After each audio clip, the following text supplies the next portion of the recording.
এখন বানাবো বরবটির পোস্ত।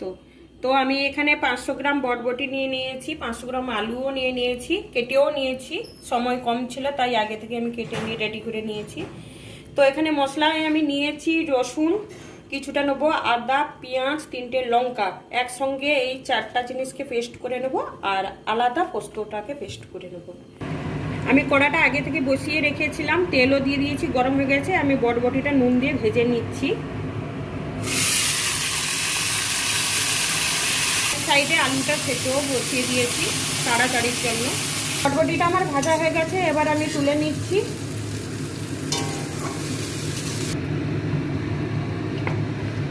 ফোড়নে শুকনো লঙ্কা দিলাম, 5 ফোড়ন দিলাম, তেজপাতা,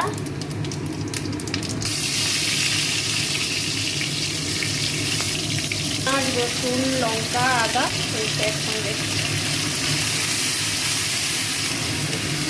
মশলাটা কষানো হয়ে গেছে, এবার সেদ্ধ আলুটা দিয়ে দিচ্ছি।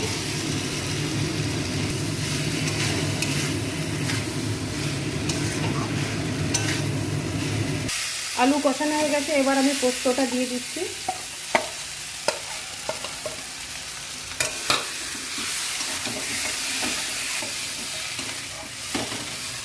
আমি নুন দিয়ে রেখেছি আগে থেকে, অল্প নুন দিলাম।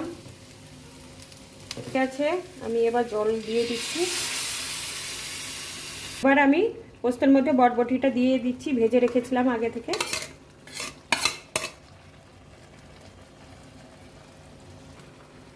তিন থেকে 4 মিনিট ফুটে গেলেই আমি বন্ধ করে দেবো।